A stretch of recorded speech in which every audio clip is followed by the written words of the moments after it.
Everyone, welcome to the Tuesday meeting of the VOCC. We'll start if you want to join me with the flag salute.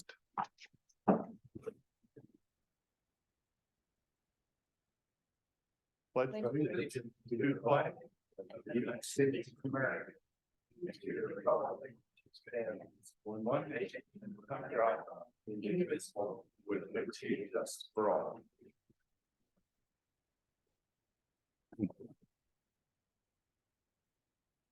Okay, we'll kind of go through. We'll have Commissioner Mortensen give us a review of the minutes.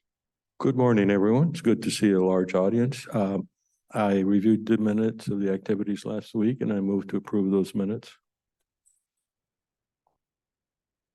We have a motion. Any questions, corrections, anything? Seeing none, I'll call for a vote. Those in favor? Aye. Also vote aye. Thank you.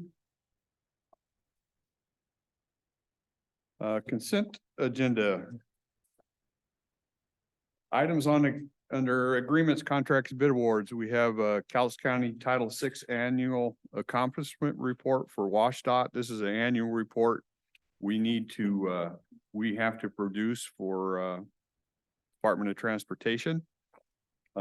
Usually it involves what triggers a report is when we pay for right of ways, those type of things. So our people are in compliance and have issued that. Bond council agreement and appointment of Mark R. Greenow of Foster Garvey. I probably even pronounced that wrong. We use these folks. He's an advisor. Anytime the county would go out for debt, if we issue bonds or anything, when we go out to debt, we would use these people to review it. Board correspondence. We appointed Mike Reardon to the AAA DSW COG board. I don't know what all the acronyms mean. Is that the aging? Yeah, that's the area agency and the disabilities of Southwest Washington. What the letter was, actually, he is the executive director and we weren't appointing him. He was wanting to make sure you were still the liaison. Yeah, he was misguided. Yeah. Letter to Joe Godino, reappointing him to Noxious Weed Board from District 2. We have vouchers in amount of $2,307,803.20. And that's the consent agenda. Questions on the consent agenda? I just want to make a reminder when we see the vouchers and claims and all that, some of that is actually for agencies that use our treasurer. And so there could be a lot of entries that are from fire departments or whoever else might be.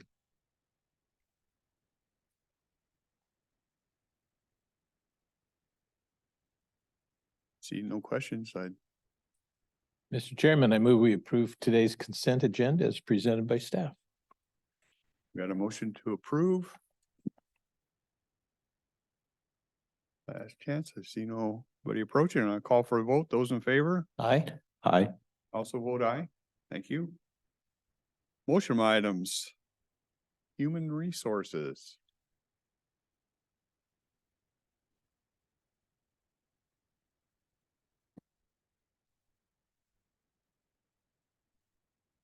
Good morning, Commissioners. Jessica Warren, Human Resources.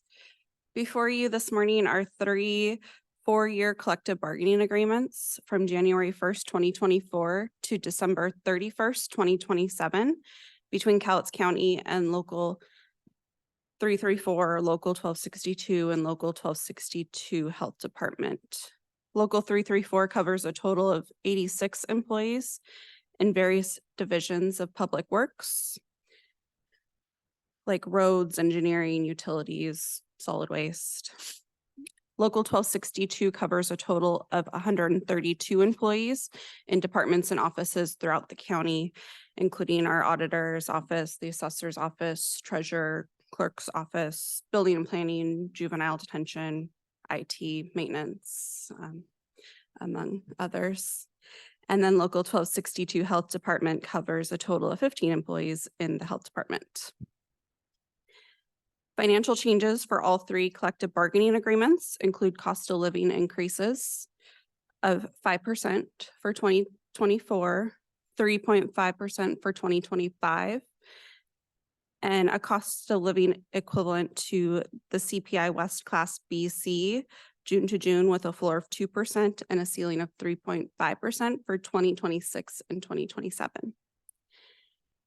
Increases to the employer contribution to county insurance benefits in year one by $200, which is equivalent to our non-union groups, and an additional $50 a month each year. An additional $50 a month each year thereafter. So 2024 is $1,850. 2025 is $1,900 a month. 2026, $1,950, and 2027 is $2,000.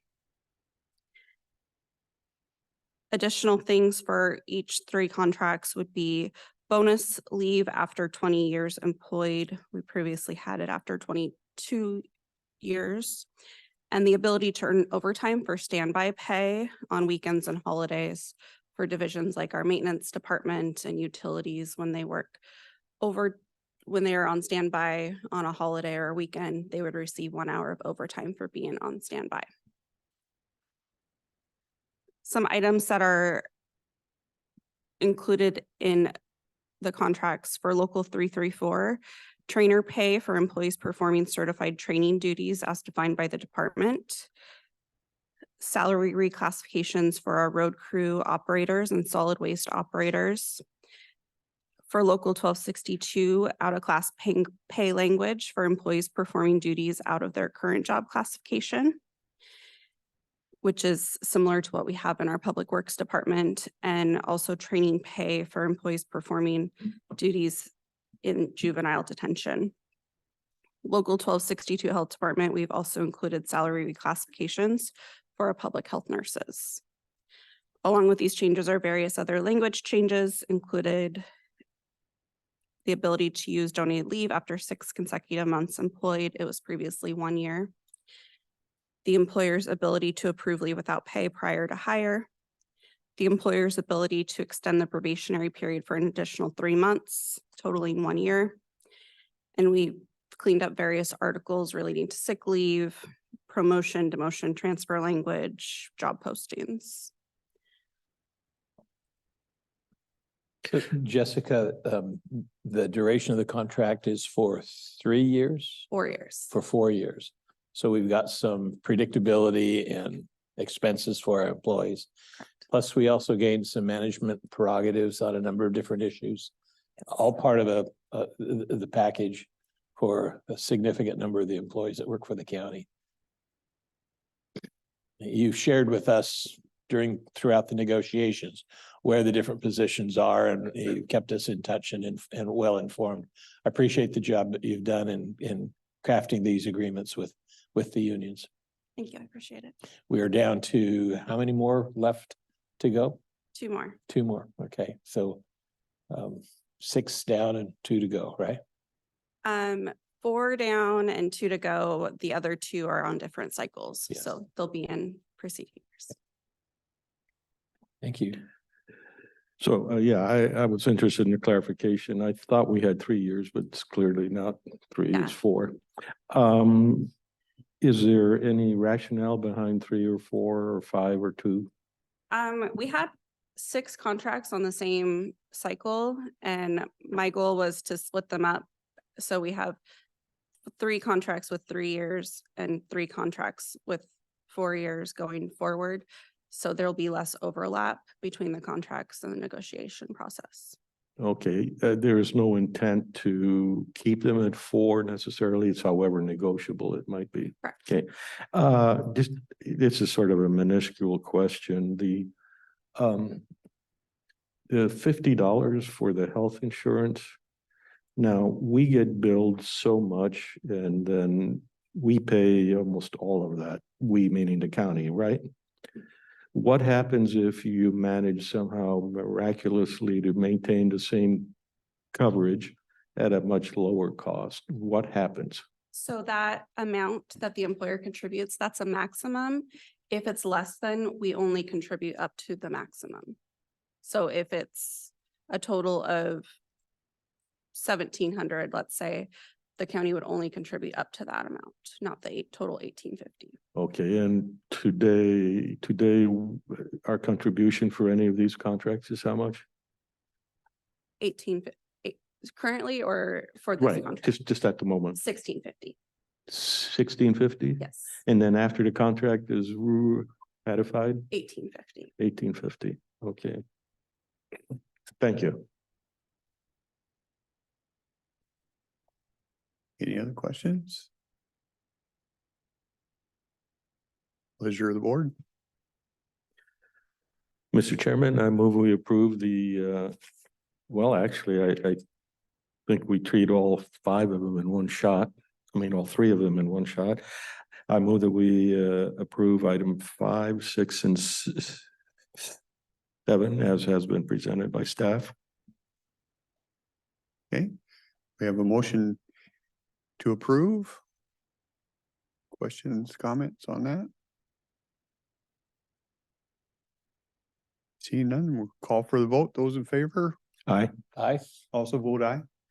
Thanks for your work on that, Jessica. I know it's been a lot of work. Appreciate it. Thank you, commissioners. I appreciate it. Public Works.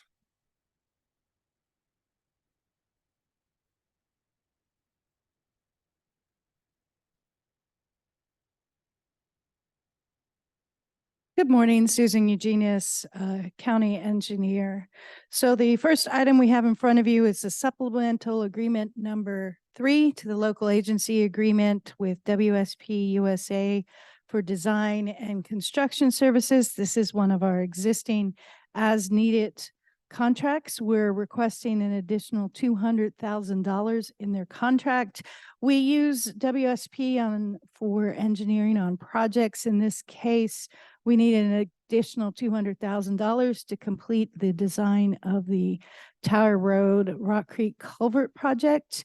This is a increase to the contract. This contract is set up every 2 to 3 years, where we set an amount of dollars that we anticipate Public Works will need assistance with. So it is not a, here's your project here, and we settle on an amount. This is a bank for Public Works to go out without having to go through the full RFQ process to use qualified engineering firms. So this particular contract has covered the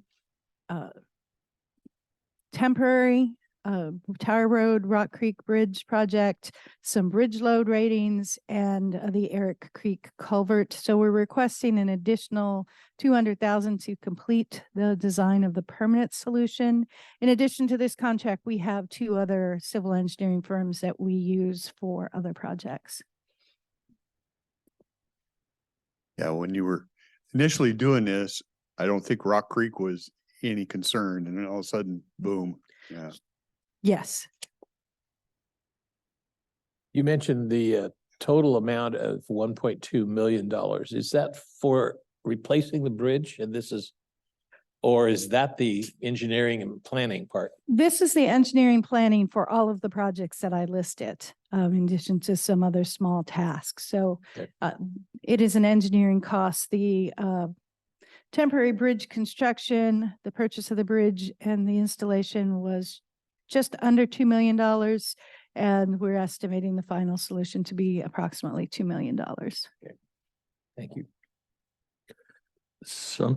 Oftentimes I use a rule of thumb to help me get perspective.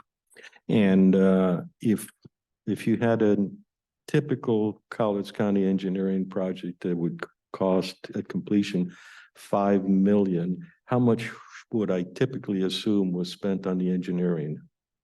And I know it's a spread. So typically 15% is what we budget for. Okay, and on the tough jobs, it might be, 25%. okay. Is it ever below 15? Yes, simple, straightforward projects, it can be below 15. And by simple, straightforward, I mean, we've got a roadway. We're putting it right back in place. We don't have any complicated culverts on that roadway. Could be less than that, especially if we're using in-house staff. Thank you. And you mentioned that you don't have to go out for an RFP on this. For every individual project, we go out for RFQs every time we set these up. So every 3 years, we advertise for consultants to submit qualifications and go through the whole process with them. Okay. Excellent, thank you. Any other questions? Estimated time of completion. When do we have the ribbon cutting for the new bridge? So the bridge itself, we're estimating construction 2025, next year. So our intention is to go out to bid the end of this year with construction occurring, next spring, summer. That actually reminds me to ask you a follow-up question. Initially, this was a very a politically challenging effort, tower being wiped out and so forth. And the latest feedback I got is there's actually happiness with the temporary bridge. That is what I've heard from the community. They're happy to have the route reopened. So it's not a problem to go until next spring or something like that. You didn't mean this spring, you mean a year from this spring. Correct. 2025 is when we'll be out Gotcha. working. Yeah, Mr. Chairman, I move that we approve the supplemental agreement number 3 for the consultant WSP USA for design and engineering for the Tower Road culvert replacement project, providing an additional $200,000 for a total contract amount for WSP USA of $1.2 million. okay, a motion? Go ahead. Just a little more questioning, a culvert project. In my old engineering classes, culvert projects were fairly straightforward design, and yet I'm looking at $1.2 million here. So I'm presuming now that that also includes engineering inspection during the construction? So this is no longer a straightforward culvert.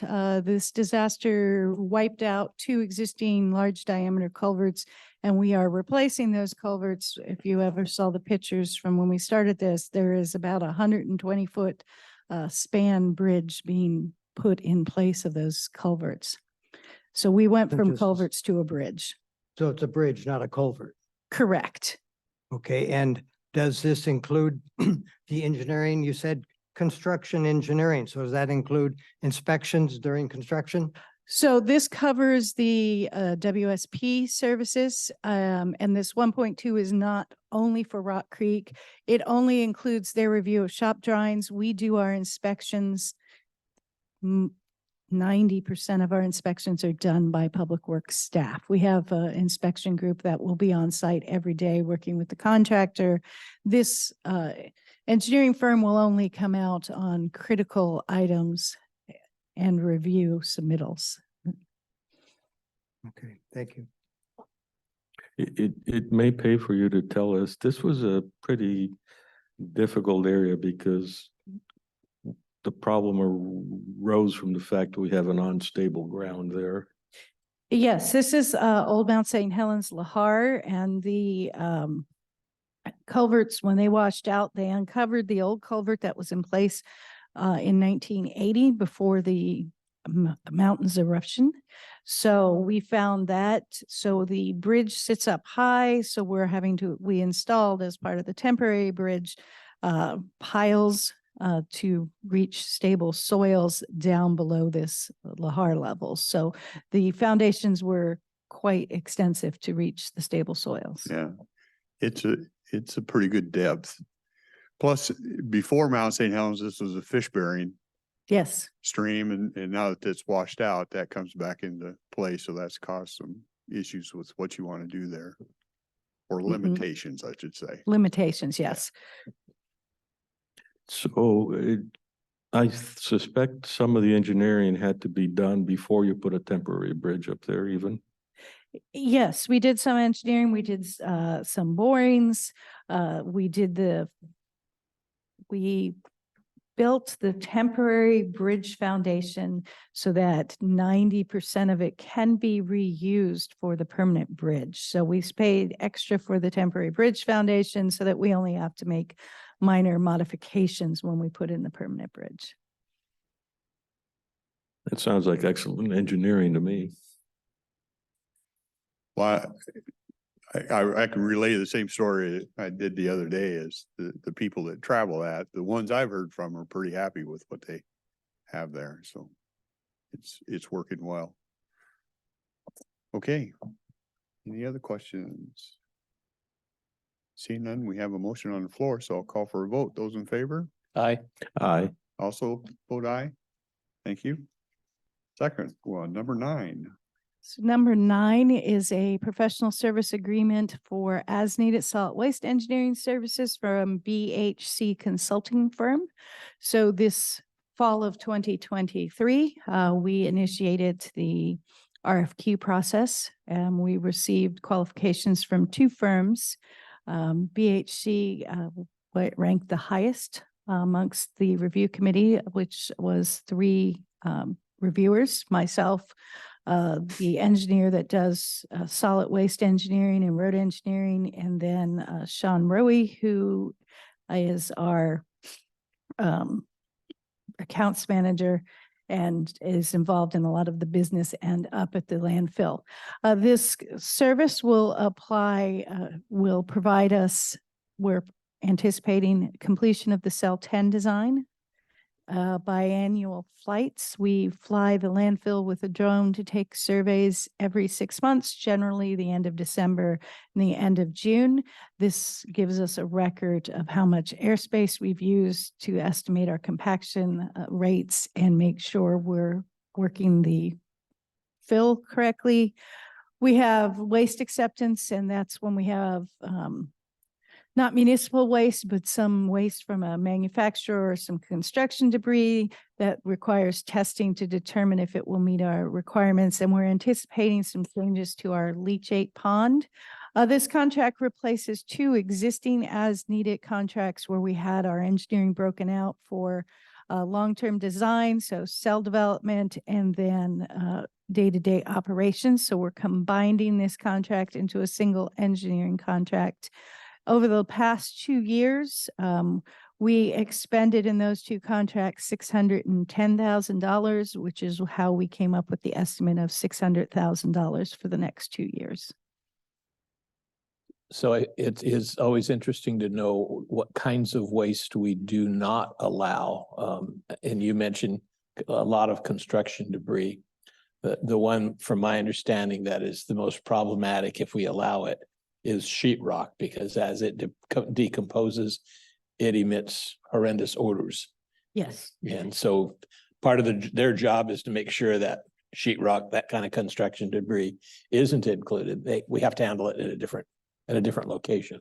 Yes, and then we also do not allow anything that's radioactive, and then certain chemical compositions within the waste. And I don't know all of the specifics off the top of my head, but we are very particular. There are some things that have to go to hazardous waste landfills, and we make sure we're screening those out. So before So they come to us. biohazards from medical facilities, for example, wouldn't be allowed. Correct. But biosolids also are not allowed. Things of that nature are not allowed in our landfill. Thank you. So just clarification, that's a good question. If I drive up with a huge container of drywall, is it these people who look at it and say no at the time? So to take waste to our landfill, you cannot drive directly to the landfill. As a private citizen, you need to go to the transfer station. If you are a contractor, you need to apply to bring waste to our landfill. And if you are bringing something besides municipal waste, we require testing of that material prior to it being presented at the landfill. And this company reviews the testing and makes sure they've tested for what they believe will be in that waste to see if it meets our requirements. How much violation do you see?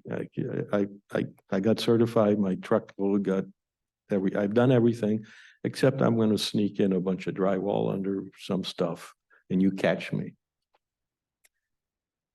I am not involved in the day-to-day operation, and I have never heard of that occurring. Okay, thank you.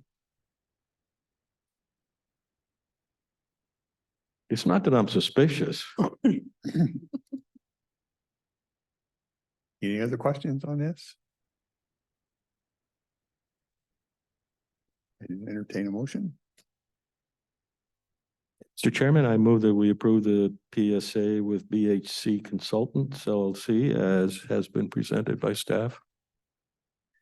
We have a motion. Checking. Hands or anything? I see none. Okay, we'll call for the question. Those in favor? Aye. Aye. Also vote aye. Thank you, Susan. Thank you.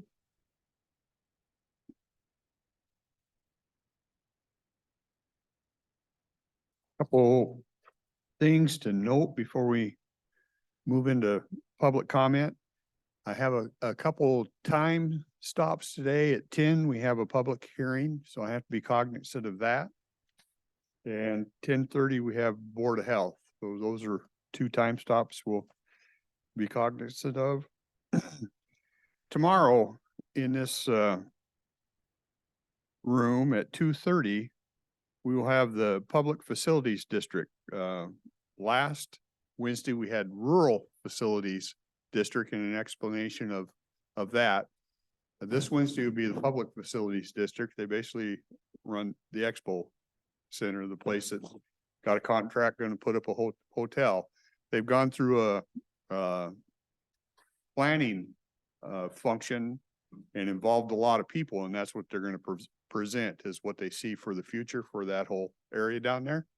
I'm the liaison to that group, so I have seen a little bit of it, and I think it'll be of interest to you to see what they've come up with, and like I say, this is all none of it's set in stone. It's just a long-term plan, and they're bringing it out for us to look at and stuff. So I think it might be interesting for you to see. Okay. Is Carolyn? I don't know how to get this. Carolyn, are you on?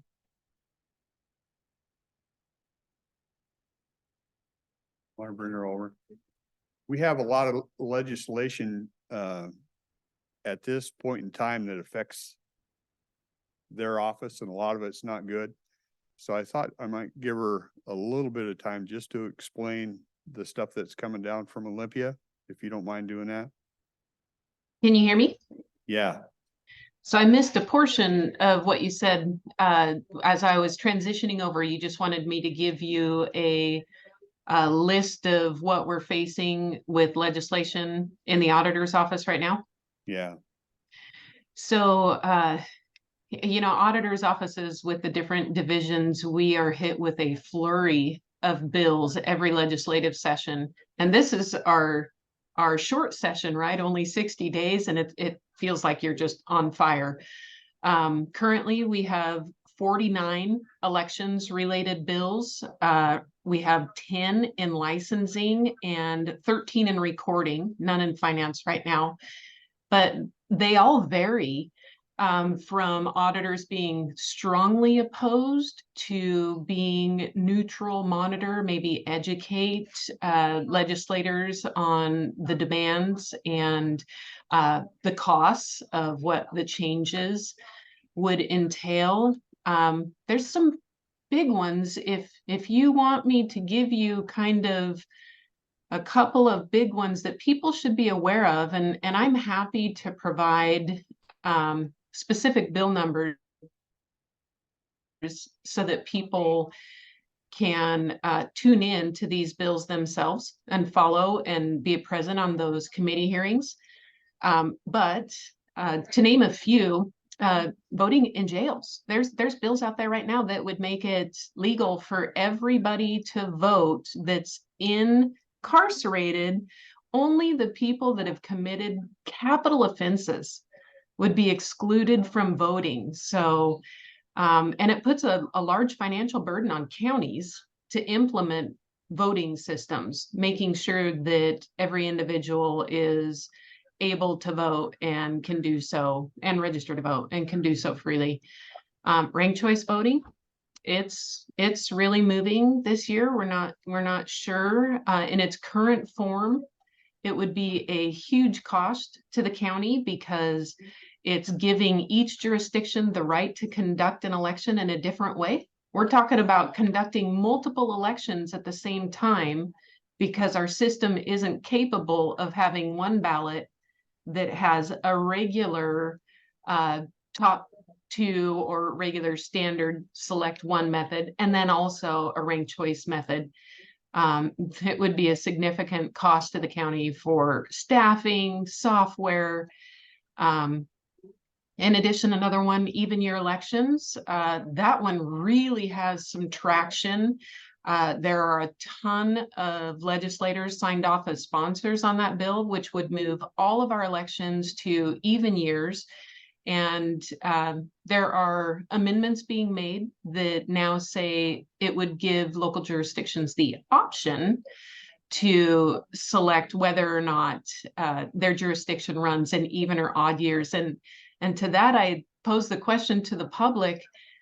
Election law is complicated as it stands now.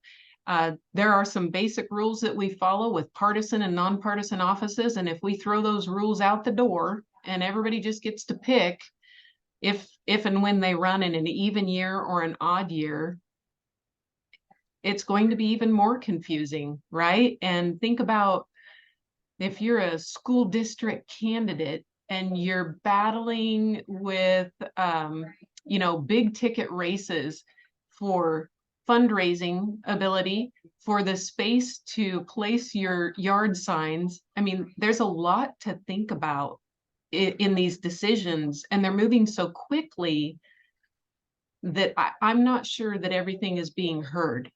So, and I'll give you one more in licensing. Carolyn, excuse me, the purpose for changing the elections to all even numbered years isn't it due to the reality that voter participation is really lower on those Yes. odd numbered years compared to even numbered years? And so Absolutely. it's an attempt to give people a bigger voice when they're more likely to show up. So Absolutely. it's And increasing to- participation in elections in those odd year races. And so I'll make the argument, if I have, in some cases, if we moved everything to an odd year election, we could have as many as 7-page ballots, and we're talking long ballots. So do you think that voters are going to take the time to vote even a 4-page front and back ballot? Do you think that those candidates are going to get more attention being on the very end of a 4-page ballot or running in an odd year? I mean, I could give you arguments all day long. I'll just chime in a second on that. It strikes me as you and we bend over backwards to try and make voting easy. And yet I have a nagging thought that that's not our responsibility. It's the public's responsibility.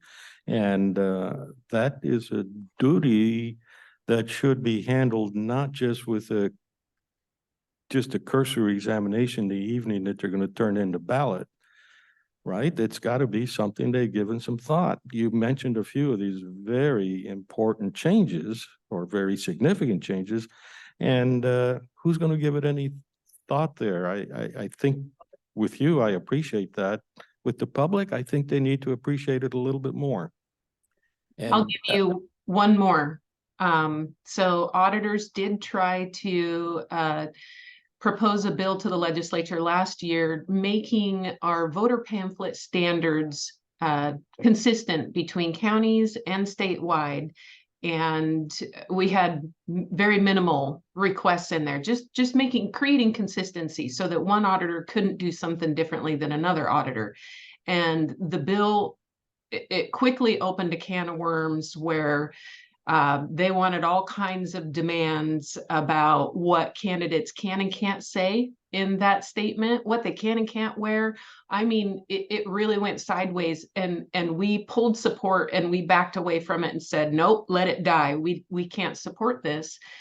But it was resurrected this year because school districts are pretty upset about the lack of residency requirements for somebody to be appointed to a con committee. So they have championed the effort to reawaken this bill, and it's really moving. And again, auditors strongly oppose it in its current form due to all of those standards being wrapped up into the bill.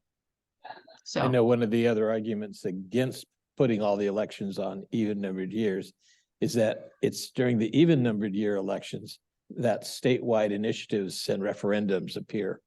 And I know we've got higher than typical numbers for initiatives this year, which of course comes from the people, and that's always a good thing, but that just adds to the complexity of the ballot and the elections that we're facing.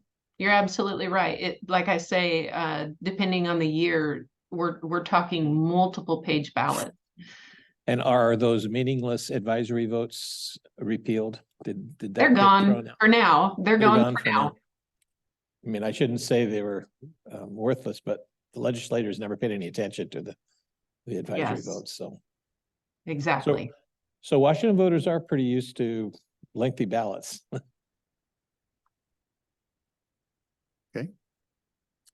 Good morning, Carolyn. Hi, Larry. I have in my possession at home 2 little envelopes that say I'm supposed to vote for something. And it seems to me I just got done voting for something. So my question is, why did whatever I have to vote for this time wasn't on the last ballot? In other words, all of them together. And then what is the cost of having to run whatever we're doing right now? And I'm assuming these are school levies. Yeah, so jurisdictions are given dates a year in advance of when they can submit their ballot propositions to us, and they select when that time is. I believe with school districts, the timing of their submissions has something to do with their fiscal calendar and those dates, because I have always said, you're already running in odd years, you're participating in odd years, all of your candidates are there. To add that one proposition to your existing ballot, the cost is minimal, absolutely minimal. But to run alone, we have an almost countywide election with only school districts participating this year. It's actually countywide minus Kalama School District. So every other school district is participating. They will share in those costs, but I call it turning on the lights.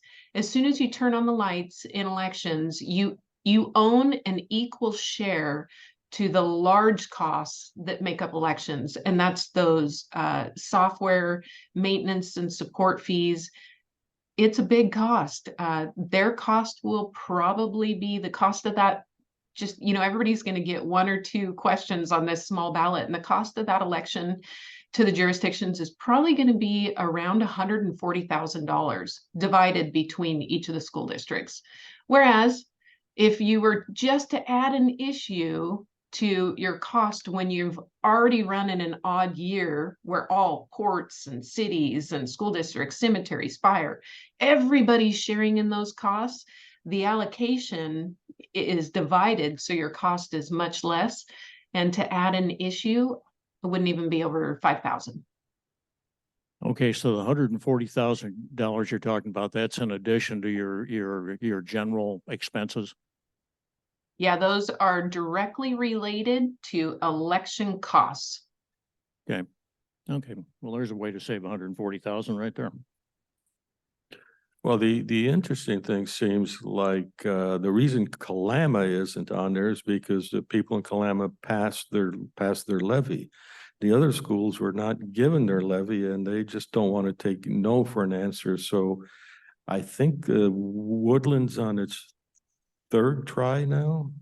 Someone can stand in and tell me that's not And- right, but You're right. And if they fail, it's likely that they'll put it right back on the ballot and run it again in April.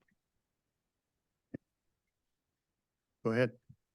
My name is Richard Dryer, and I wasn't going to speak today, but elections law is something that really interests me.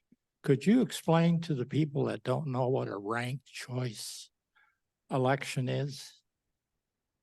Yeah, so ranked choice voting comes in many different iterations, right? There are so many, ranked choice voting gives voters more options, but there's so many different methods in which to conduct ranked choice voting, which is one of the reasons we are strongly opposed to this legislation. There needs to be one method, period. Otherwise, the cost is enormous. But depending on the method, voters are allowed to rank their choices. You would no longer select one candidate, you would rank your choices. And in addition to our tabulation software, you would tabulate those votes, and then those votes would go to another algorithm that redistributes the votes based on those rankings. So it's a difficult process to describe to a voter. And if you've ever seen a recount process in which you are, I've seen like that GMR upstairs, I think that would barely be enough space, if enough space, to conduct an appropriate recount on the distribution of those ranked choice votes to actually, so it's difficult enough to be transparent and explain our processes to a voter. In my opinion, the last thing that we need is to add, first of all, another software system and complex algorithm to our systems, and make it more complex for voters to understand it. I understand why they want it, but as an election administrator, I will always fight it because there isn't good transparency in ranked choice voting. And explain, anytime you add in a software system with another algorithm of its own, you're going to lose trust, voter trust, right then and there. It's just another weak point in our process, and it's not okay with us. Well, first, I want to say I agree with you, and you have explained things in technical terms that I find hard to assimilate. But however, I believe Alaska was one of the first states to have ranked choice voting. Alaska is a small state, and I can see where it might be financially feasible there. But my God, states like California, Washington, Oregon, I just want to say that I support your viewpoint. Thank you. I appreciate that. As an election administrator, my goal is to have voters that understand and trust in the process, and I will obviously oppose anything that conflicts with that. And ranked choice voting is difficult right now as it stands. I've got, you and I have talked before, and you basically know I probably don't share that same opinion on RCV. And out of this discussion, the only thing I want to point out is that once we specify the goals that we desire, let's say RCV answers the desires of the public under their understanding of what a fair election system is. I think if that is the case, then it's up to us not to argue on the complexity of the implementation unless it can't be done. It is up to us to try and not let software control us, not let the computer tell us what we can and can't do. because I think, I'm speaking broadly because we have the technology to answer all those. I think of what you mentioned, the big issue is, and it was a question I was going to ask, if RCV is approved today, it seems like it would be approved incomplete, because the key point you made is there are many ways to perform RCV. And it would be a disaster not to have that standardized as well. Actually, I agree with you about the standardization of the pamphlet. There's some things where standardization is a good thing. The reason that my cell phone operates with an iPhone is because of standardization, and I have an Android. So this is just a case where if this bill were approved, how soon would we see RCV? That hasn't been determined yet, so I don't know. I believe they would give us enough time, probably till 2026 to start, but like I wanted to make clear that our opposition to the current bills right now are because they are too broad. Pick one method, one election style. You either are conducting a ranked choice voting election, or you're conducting a regular election, or you know that our software is capable of doing both, and we don't know that.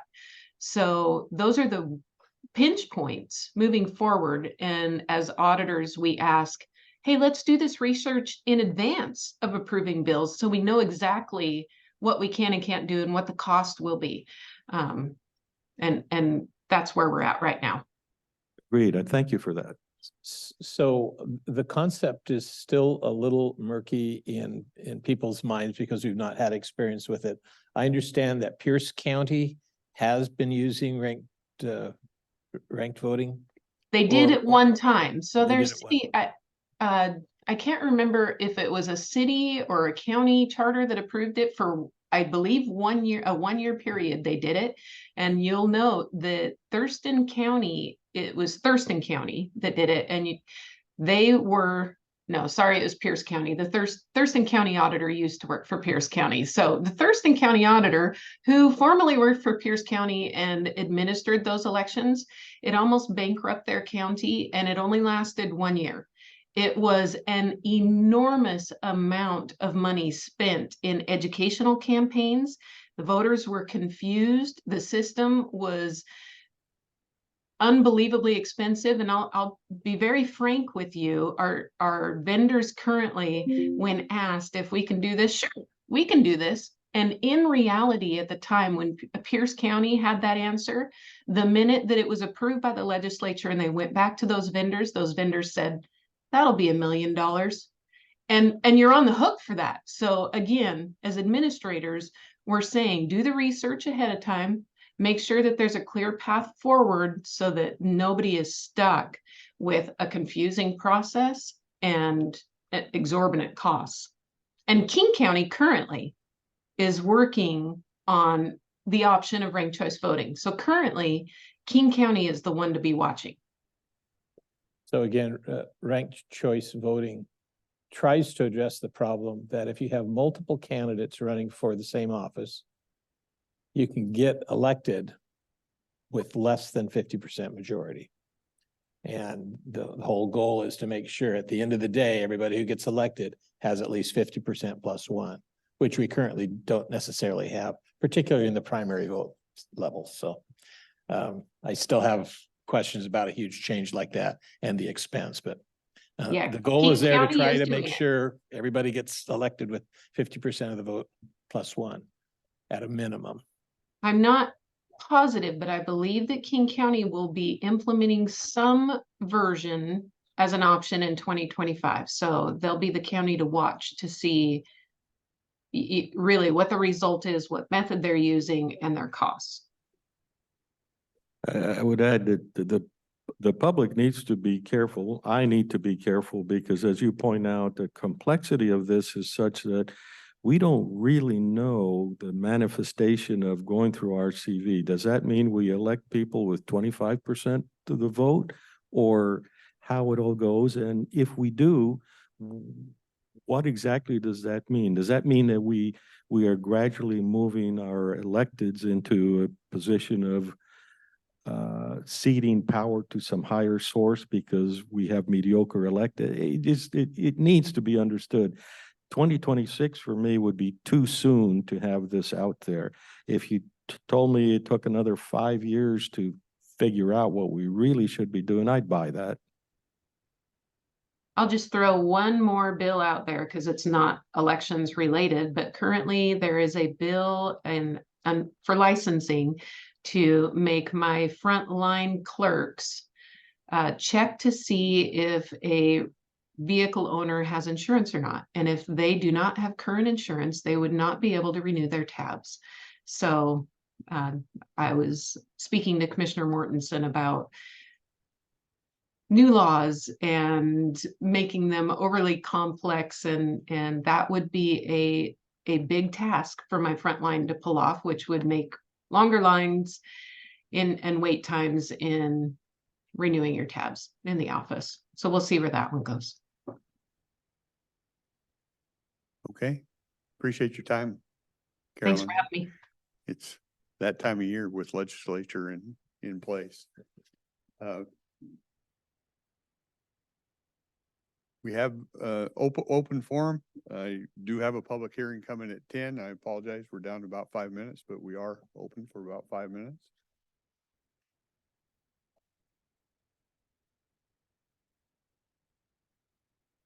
Commissioners, just a quick update or note is that your public facilities meeting you said coming up and about this motel, hotel complex down at the convention that's- center. Yeah, it's And not just about the hotel. I just mentioned that because people recognize it's that area.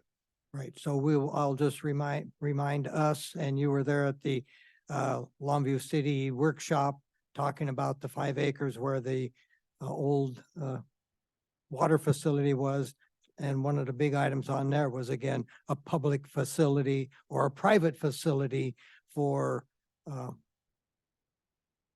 residents, whatever might be the upscale, since it is one of the, it is the only place along in Longview that has waterfront visibility, since we have no access really to the Cowlitz River, Oh, et cetera. So and this we're all came out in of the favor of workshop, private enterprise in all choices whenever possible. and that was part of the workshop they held? Correct. Yeah, okay. So just to understand, your point is, if at all possible, things should be in the private world, not the public world. Okay, thank you. I have a question for the board. Jeremy Austin, what happened and who's the replacement? The He position is open. resigned, as far as I know. And who was in charge of Jeremy Austin? It depends on what you're asking. Probably Jeremy Austin is in charge of himself. He decided he didn't want to continue here. There was no duress of which I am aware of from here. He came from Spokane, and I suppose there were some issues with trying to move, but I don't know that. You don't think it was anything in reference to what I had brought to his attention? Absolutely nothing to do with what you brought to attention. On Friday, out at that wonderful place where I reside, we had the manager out there doing gun gestures toward me. And I called the authorities. They don't appear to be too concerned about that. All right. So from here on out, we're probably going to call the state troopers or Castle Rock, because there's obviously a conflict of interest in regards to the county. On Friday night, I had a vulnerable adult come to my home and talk about problems in the park, and he was concerned. And I didn't call the cops because I know what's happening, and what's been happening is not good. So I took note of that. All right. We have some problems. And I brought that to your attention. These are CAD reports from the communication center. The reports in here. I'll read one report to you folks. And if you can make sense of this report, and it's one of many. And also I want to point out on the back of these reports, the last page has a signature for somebody to approve it. None of these have ever been approved. None of them have been okayed by supervisors within the sheriff's department. So it's kind of going unlooked at. All right. So I'm going to read one to you, which is very minimal. But if you think you can convince or vindicate or find an answer in this report, it's a shame that I've had to do this and request all this paperwork. I got back with the Attorney General on Friday night, sent him an email saying what's going on out there again. Okay. I notified the owners of the park and sent them letters. I also sent Officer Hanby last week. I want to meet with your internal investigators and himself. And I don't want nothing like what happened on November 14th with Brad Thurman in his office on a tangent. Okay. And I will provide this to you folks because we do pay these folks. Okay, the county is solely responsible, and the risk managers that seem to be leading by the numbers doesn't make sense to me. Or they're Jeremy didn't have much to say. So we have a serious issue here, folks, and we got to get to the bottom of it. Okay. Serious issue with the managers? With either, I don't know what's happening with risk management. I don't know why we can't retain somebody.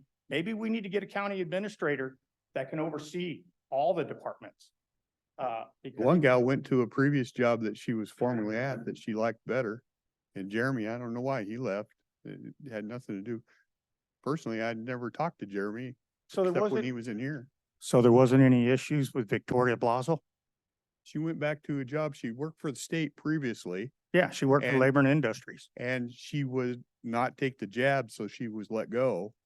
And then they reversed that and her old boss called her and she liked working there. So she went back. I mean, that's normal stuff. That's all it was for? Well, I have a little bit different idea. Well, I'm Why sure she you left. do, but I can tell you that's what it was for because she came and talked Okay. to each of us Well, let's individually. read this statement that the county pays these folks. Well, 2 days you're ago- talking to sheriff's office, right? Well, we're gonna read This it. is the sheriff's office, Yes, right? it is. Okay. And we pay it. 2 days ago, Robert Johnson, which is I, of Space 49, followed RP, which RP means reporting person, folks. Sister to the Space Age, which everybody knows where Space Age fuels probably if they've driven around the county up at exit 52. Okay, I'm, Okay. I'm letting you run a little past 10 here. I'll let you get through this, but you have to stay on point. I just please. want everybody to know where the location is. Mhm. Rick. Took pictures of them, then followed them back to the park. RP advised ongoing issues from Robert and RP's husband and her brother-in-law. Okay. After they did this, they filed this report 2 days later, after they're saying this happened. Now, I followed the sister, the two women. In the next part of the report, it says RP advised she and her husband took the golf cart, which is not legal to drive on 99, which those two don't even have a driver's license. And I don't see anything in here with the officer talking to them about that. But I'll tell you how I found out about this report. When I ordered all these reports, for 2.5 years, I also spoke with this officer in regards to a car accident at Space Age Fuels, in regards to an older member that I've been taking care of there at the park, that's 82 years of age. His name is Harlan Bauer. I ended up having to report the accident because Harlan can't hear. All right? There's nothing in here that says that I even spoke with that officer in his report. There's nothing in here that says that the officer actually talked to me about this other report a week prior. He talked to me, he says, "You're Robert Johnson, right?" I said, "Yes, I am." He says, "I want to talk to you about, I got a report that you were following these two individuals." And I go, I don't even know what you're talking about. So you're gonna have to explain yourself. And I told him I just said, you're wrong. I was going into the Space Age Fuels. They were coming out in a golf cart that they shouldn't be driving on I-99. They told them that they were going to air their tires up. This is what kind of information. It went from 2 women to 1 guy and his wife in this report. Now, this is basic reporting. What do they do during homicides? Or what do they do during a real report that needs to be written properly? That is what I'm talking about. And this is the basic one. The other ones are intentional and lies and omissions and fabrication of evidence. It's just a straight up thing. That's why I want to know who's your risk manager. Who do I talk to today if I need to talk to a risk manager in this county? Right now, the position is open. So there's no interim. Well, we have our financial gal kind of helps run it while we look for a position. Is that Kathleen Fun Baxter? Funk Yep. Baxter? Yep. So I can speak with her and she has the wherewithal in regards to this kind of stuff? Is she qualified? The answer is yes. Yeah, Okay, so that's who I can talk to. at this point in time, sure. Okay.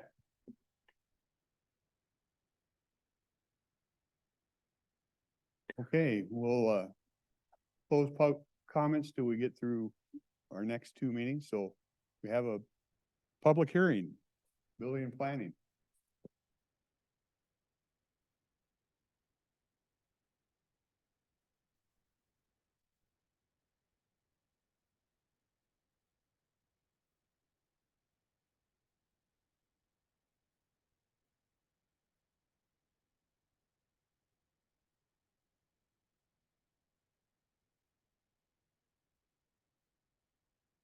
Thank you, Chairman. Wayne Nelson, Planning Manager. So before you today is consideration of repeal of Chapter 1803 and adoption of Chapter 1804 with respect to county planning. This issue first came about at the direction of the board for the department to look at the compilation of the Planning Commission, which is currently comprised of 9 members. The proposed amendment for you today is to reduce that membership from 9 to 7 with 2 members from each respective commissioner's district and 1 at-large member. In terms of process, I think it's noteworthy that the department's intention was first to take this to the Planning Commission for public comment and consideration. That was scheduled for the January 17th regularly scheduled Planning Commission meeting. Due to the weather, road conditions, et cetera, that in-person meeting was canceled. Subsequently, the remote meeting also had to be canceled due to technical difficulties with Zoom and whatnot. So unfortunately, the Planning Commission was not afforded that opportunity as originally intended. We did look at holding a special meeting, and because of the time constraints with public noticing, and the next regularly scheduled Planning Commission coming up February 17th, I believe, there simply wasn't time. There's too great of risk to not having a quorum and having to cancel another February Planning Commission meeting. We're anticipating a full calendar for this year, for 2024. We have a packed agenda. And so the consequences of missing two meetings, both January and February, we wanted to avoid that. So staff conferred with the county's legal counsel with respect to our options there. And we were advised that the board does have the authority under their governance authority to not only form the Planning Commission, but to also appoint the members accordingly. And so it's entirely within the board's purview to hold their own public hearing for this consideration, absent the Planning Commission's consideration. I also want to note that we did issue a SEPA determination of non-significance on this, which also allowed for a 14-day public comment period. To date, I don't believe that we've received any public comment outside of a request for clarification by Chairman Mark Smith of the Planning Commission regarding the makeup of the Planning Commission, which and what that large member's role would be. Outside of that, it's, in my opinion, largely a procedural issue. Again, we're looking at reducing the Planning Commission from 9 to 7 members, with 2 from each district, 1 large appointee by the board. The method to do this, we would be repealing 1803 in its entirety and adopting a new chapter 1804. The only amendments to the existing chapter 1803 are with respect to the makeup of the Planning Commission from 9 to 7. And then there's a subsequent revision to what constitutes the quorum. So it'll be reducing from 5 to 4. Other than that, there are no proposed changes. As far as the current makeup of the Planning Commission, just for your reference, we have in Commissioner Morton's district, which is District 1, we have 1 existing appointee whose term expires January 31st, 2025. We have 1 vacancy, and I believe we received an application for that appointment yesterday. So we'll have that before you for consideration. In District 2, Commissioner Weber's district, we have 2 current members, and their appointments expire January 31st, 2025 and January 31st, 2027. And in Chairman Dahl's district, District 3, we have 2 existing, actually we have 3, 2 existing with expirations of January 31st, 26 and January 31st of 27. Robert Sudar, who's I believe in the audience today, his appointment expires tomorrow, actually. And I'll also take this opportunity to thank him for his long-term service. I believe, I don't know the exact date, but it's in the neighborhood of 30 years. So quite an accomplishment there, dedication. He's also has reapplied for his position, but with this amendment, that position wouldn't necessarily exist. So wanted to bring that to the board's attention as well. With that, I'm open for any questions by the board, and then we can move to the public hearing portion. I'll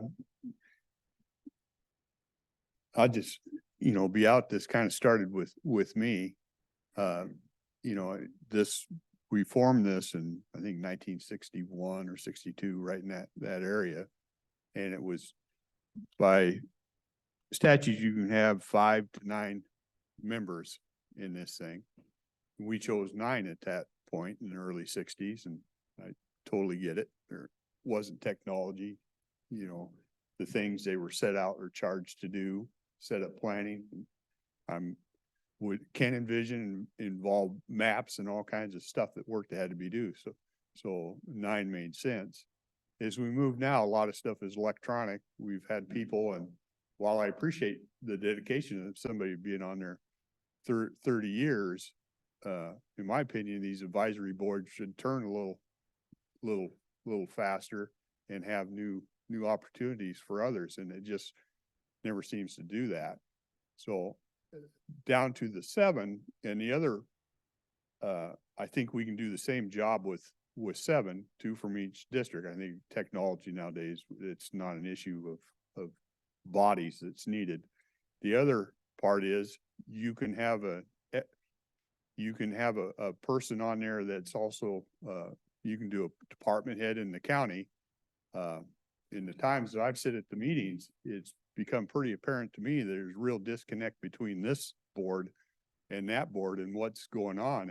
And you get 2 different agendas running. And since this is the board that actually approves ordinance and stuff and that type of stuff, it became apparent to me that we needed somebody in this entity that could understand what's happening on both sides. And so I propose the 7 plus the which would be two from each district, then one, which we haven't decided on, but it could be a department head or somebody within in the county that could do that position.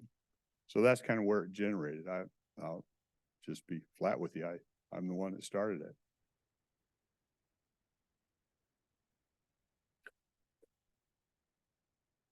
I think it's a very good thing to review things that have been on the books for even a few years, and this was a lot more than a few years. And so I completely appreciate the effort the chairman has taken to to go ahead and make this issue exposed to us, and I support his conclusions. Wayne, can you share with us how often the planning commission has failed to achieve a quorum? I'm personally not aware of any instances, and when I say personally, that goes back to 2023. It's a regularly scheduled monthly meeting. There are instances where we actually do not have an agenda, and so for example, last fall we did cancel them simply because lack of any agenda items. But I'm not aware of any at any time where I know it's happened, but under my watch, I haven't seen a lack of quorum. The reason I ask that is because your proposal does change from the quorum numbers from 5 to 4. Correct. But that doesn't solve a problem because there wasn't a problem to begin with. Okay. The other question or issue is, what was the planning commission not doing that we wanted done? I mean, what was the other problem that was a cause? And the mention was in the analysis and revision and the addressing codes, which is one of many functions that the planning commission performs for us. They do a review of suggested changes to zoning code and other applicable land use legislation. And it was pointed out that every decision that they make with that regard comes to us because we're the ones that actually pass the code. So duplication of effort. And I think that was one of the problems, because that duplication of effort means it's that much longer before a desired change takes effect. So that slows down the process. On the other hand, the major value for the planning commission is being the voice of the public in land use planning issues and matters. Neighbors from all corners of the county having expertise. And at least since I've been on this commission, it's been a constant struggle to maintain 9 members. There's a lot of turnover.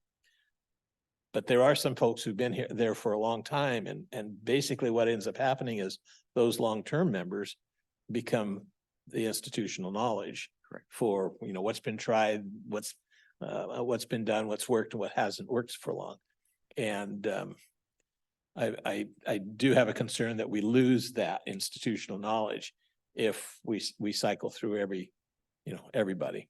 So it's one of those issues we're trying to solve, the issue of the delays in implementing reforms in land use planning.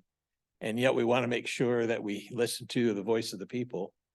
So I'm still conflicted. Yeah. I belonged to the planning commission back at the beginning of my political career, which was only a few years after 1961, actually longer than that. But I always thought that was a good balance to make sure 3 from each commissioner district. But so We're still.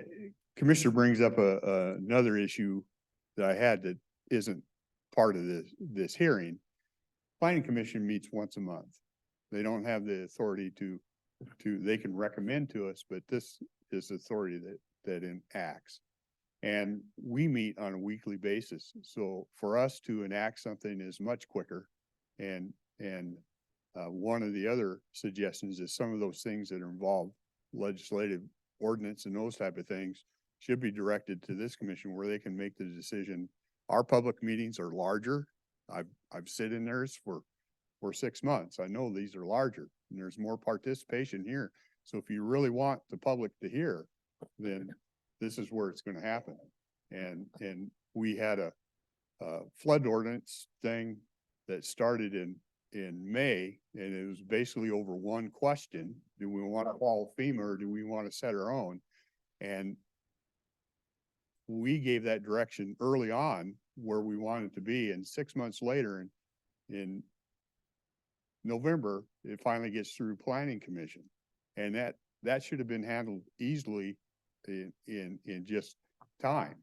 And so I think, and there's other issues going on, and I think the weekly meetings here with somebody from the county is also part of that, can kind of keep that moving along a little faster. I would, and I'll just be blunt here. I listened for 6 months, and if you're telling me that they have the public in mind when they're doing things, I would beg to differ with you. I sit through and listen to the hour-long presentation on the 500-page document for flood management or whatever it is that we've had discussions on. And what I heard was nothing but, well, we do this, we can get all this, we can get grant money here out of this section, we'd be able to apply from this department, from this one, from this one, from this one, from this one. I never heard one question, not one question, and there's 9 members on there, not one question of what it meant to the landowner, not one. And the other thing I heard is in 3 different meetings, somebody wants a dark sky ordinance, and they keep bugging you guys to do a dark sky ordinance. They work on things that we ask them to work on. They don't have, it's not their job to set ordinance for the county. And not one person, the only thing I heard about that is the chairman said, well, I hear you can get some grant funds for that. I don't chase money. I don't sell our people for money. They're not for sale. And so if your argument is that they really have the best interests of the public, I would counter that and tell you, I've sit there and I have not heard that yet. I want it to be that way, and it should be that way. But just from what I've observed, and I'm just giving you the stuff that I've observed, I didn't see it that way. So, but that's a whole different subject. Today, we're talking about how many we want on there, but it got brought up, so I'll just expand on it.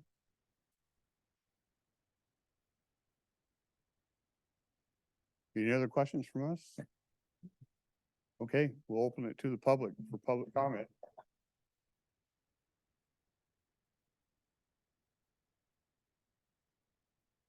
Yeah.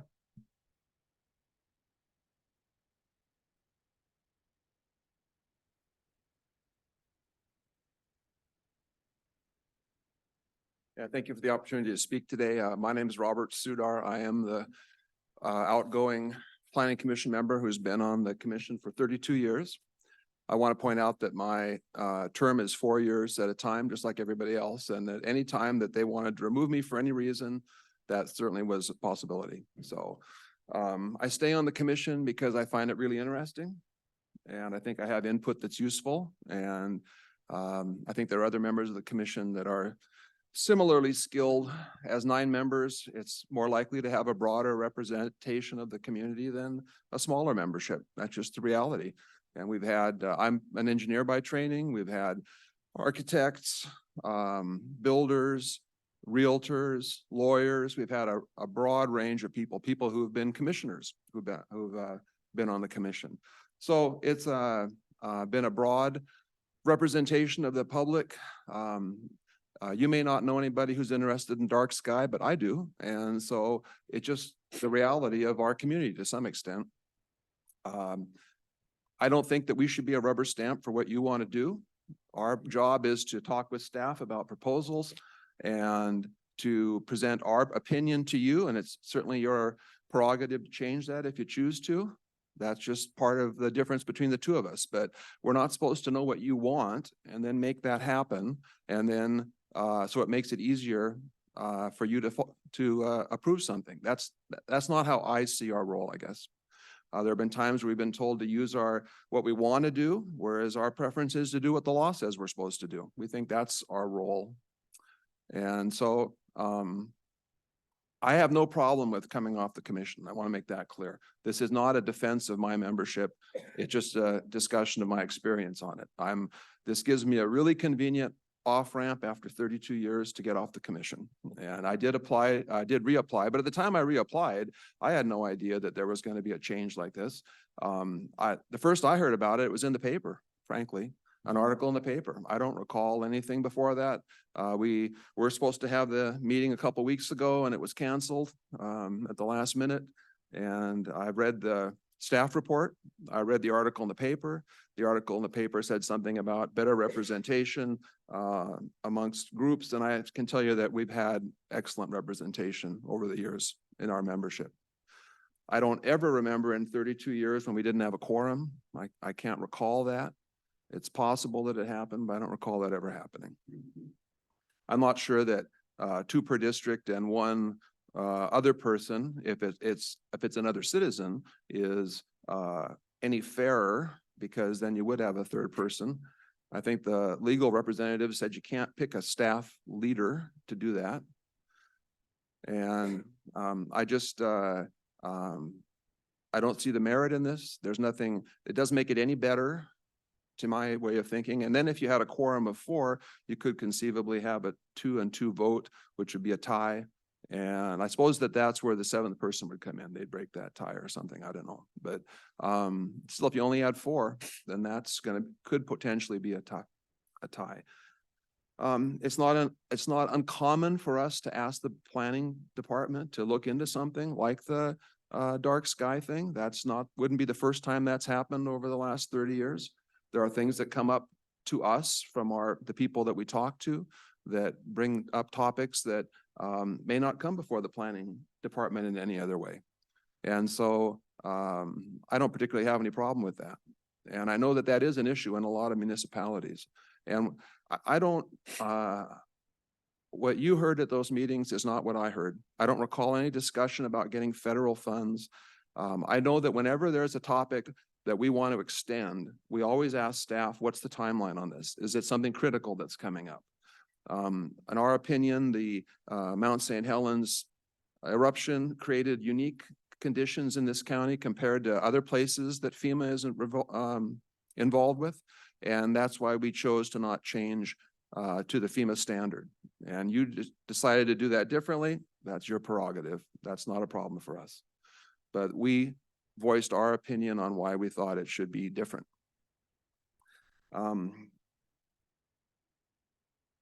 If you're having problems filling it, maybe it's important to advertise that you're looking for somebody. I hardly ever have seen anything in the paper or elsewhere about vacancies and an effort to find people to step in. I know when I joined the commission in the early 90s, it was right after the gas pipeline across the county to Oak Point and then across the river to Oregon was the topic that brought me on, because I complained about that.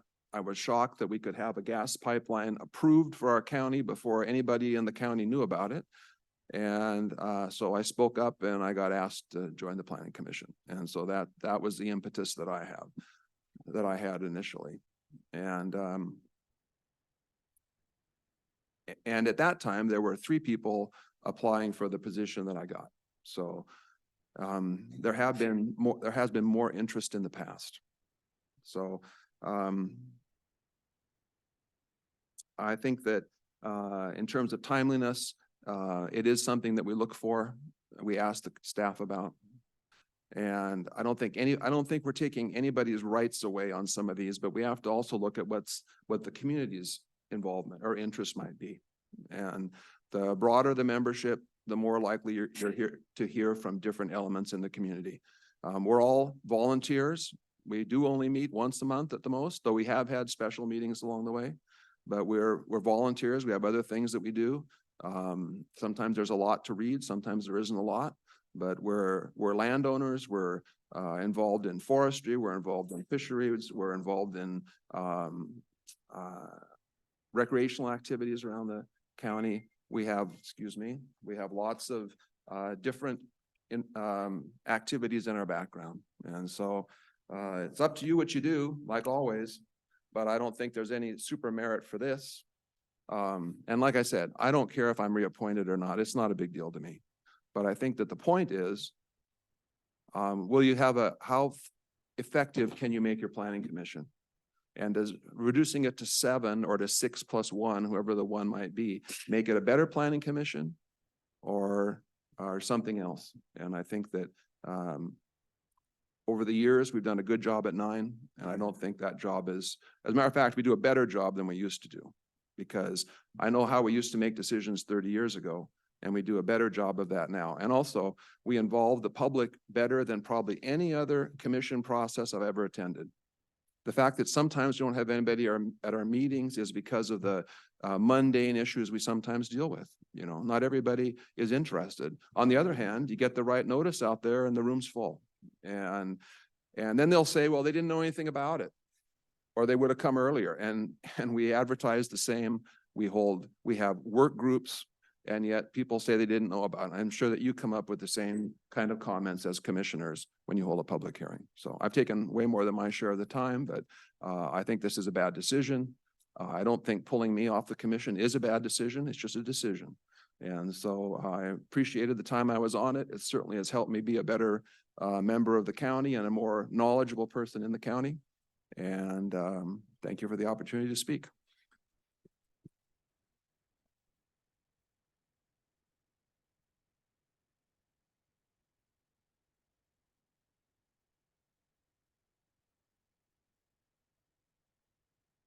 As a Cowlitz County resident, I look for building and planning to do several very important things to represent me and us as the public in health and safety, affordability of our housing and regulations, et cetera, and to protect our rights in terms of water and wells and septic systems. I know because one septic system fails in a county, you go ahead and change regulations, so everybody has to pay an extra $10,000, $20,000, $50,000 just to get a septic system in. That's ridiculous.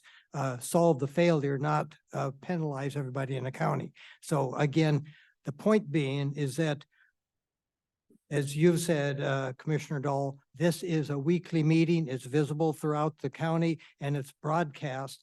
I would like to see maybe a quarterly, just a summary report of 30 minutes or something from the planning commission here, maybe the manager, just saying, what are the hot items for the month to keep the community involved? Thank you.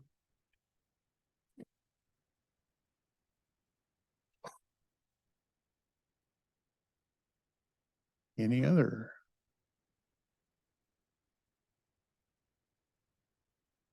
Seeing none, we'll close public comments.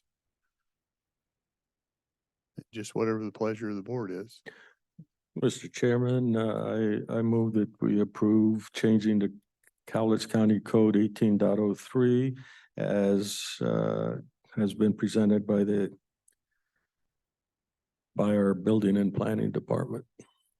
Okay, we have a motion on the floor. Welcome to comment on the motion. See none and call for a vote. Those in favor? Aye. Aye. Opposed? No. Motion passes. Thank you. Thank you. We got Board of Health and we're right about on time. You want to just take we'll do a 5-minute recess while they get set up over here?